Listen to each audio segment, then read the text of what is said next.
Baik, Assalamualaikum warahmatullahi wabarakatuh. Saya Silva Sririnda Putri dengan NIM 2331358 akan mempresentasikan tugas teknik analisis tugas akhir TPTA analisis rasio profitabilitas pada PT Unilever Indonesia Tbk tahun 2019 sampai 2024. Yang pertama yaitu latar belakang. PT Unilever Indonesia Tbk adalah perusahaan FMCG terkemuka dengan produk kebutuhan sehari-hari yang berbagai dalam segmen home dan personal care serta food dan refreshment.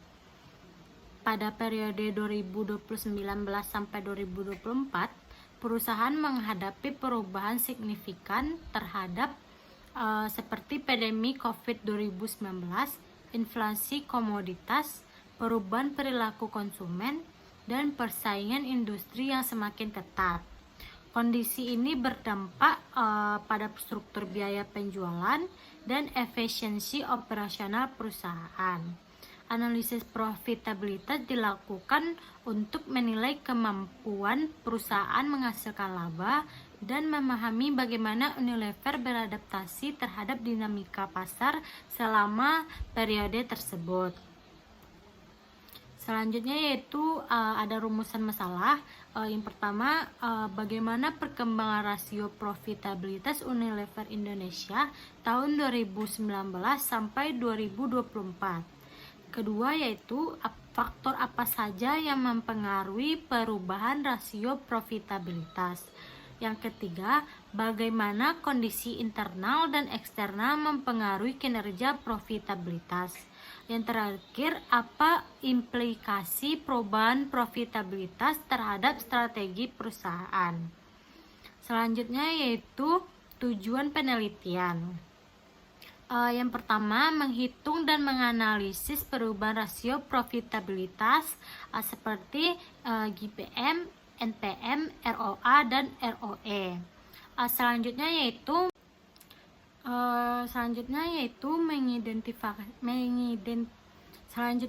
mengidentifikasi faktor internal dan eksternal yang mempengaruhi profitabilitas. Selanjutnya yaitu menyajikan interpretasi tren profitabilitas selama periode penelitian. Yang terakhir yaitu memberikan pemahaman menyeluruh mengenai kinerja keuangan perusahaan.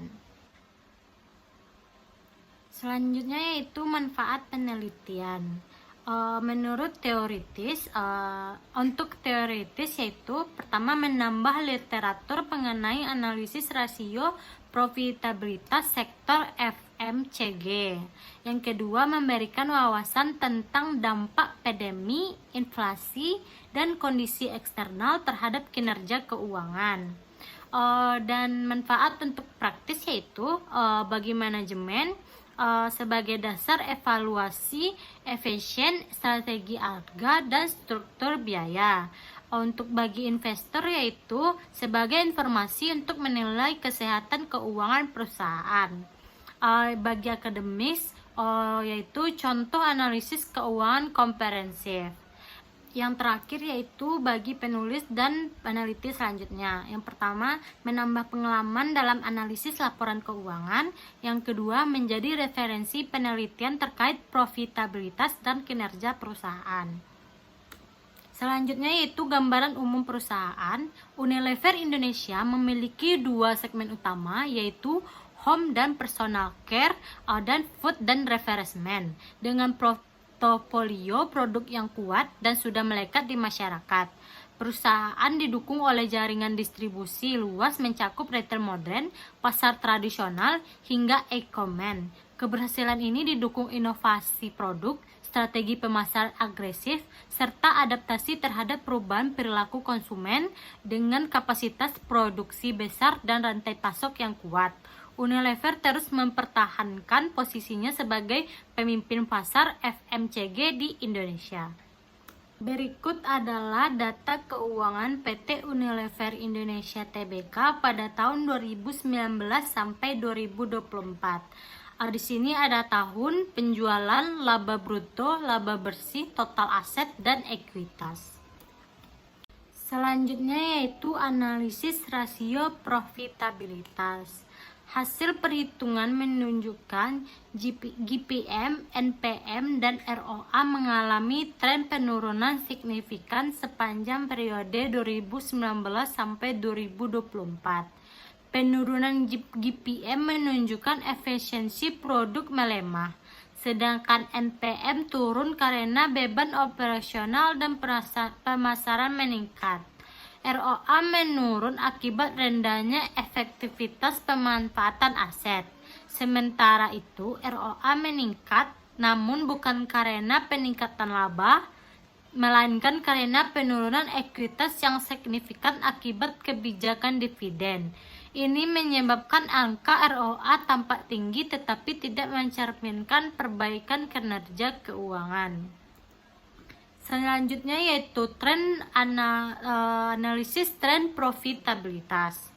ROA turun dari 35,80% menjadi 24,08%, menunjukkan penurunan efektivitas penggunaan aset. NPM turun dari 17,22% menjadi 11,00%, menandakan kemampuan menghasilkan laba bersih melemah. GPM juga menurun akibat peningkatan beban pokok penjualan. ROA justru meningkat, namun kondisi ini tidak sehat karena dipengaruhi oleh ekuitas yang terus mengecil. Secara keseluruhan, tren menunjukkan ketekanan kuat terhadap profitabilitas perusahaan dari tahun ke tahun. Selanjutnya yaitu faktor yang mempengaruhi. Faktor dari internal yaitu pertama, kenaikan biaya bahan baku, kedua, beban pemasaran dan operasional meningkat, ketiga, strategi harga dan promosi untuk mempertahankan pasar, keempat, pembagian dividen besar sampai ekuitas turun. Faktor yang mempengaruhi dari eksternal yaitu pandemi COVID-19, kedua, inflasi dan kenaikan harga komoditas, ketiga, persaingan ketat industri VMCG, terakhir, perubahan perilaku konsumen dan digitalisasi. Terakhir yaitu kesimpulan dan saran. Pertama yaitu kesimpulan, profitabilitas Unilever Indonesia sepanjang 2019 sampai 2024 mengalami penurunan pada rasio GPM, NPM, dan ROA yang menunjukkan melemahnya kemampuan perusahaan dalam mengelola biaya dan menghasilkan laba. ROA meningkat, namun hal ini tidak mencerminkan kinerja positif karena disebabkan oleh penurunan ekuitas yang cukup besar. Faktor internal dan eksternal seperti kenaikan biaya produksi, persaingan ketat, perubahan perilaku konsumen, pandemi, dan inflasi menjadi penyebab utama penurunan profitabilitas.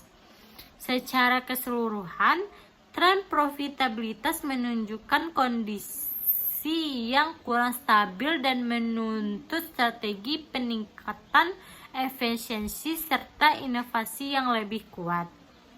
Selanjutnya yaitu saran. Yang pertama yaitu meningkatkan efisiensi operasional dan pengendalian biaya. Yang kedua, memperkuat inovasi produk sesuai kebutuhan konsumen. Ketiga, mengoptimalkan pemasaran digital untuk memperluas jangkauan. Yang keempat, mengevaluasi kebijakan dividen agar struktur modal lebih sehat. Baik, hanya itu yang dapat saya sampaikan dari analisis rasio profitabilitas dari PT Unilever Indonesia Tbk tahun 2019 sampai 2024. Saya mohon maaf jika ada salah penyampaian dalam presentasi saya. Saya ucapkan terima kasih. Assalamualaikum warahmatullahi wabarakatuh.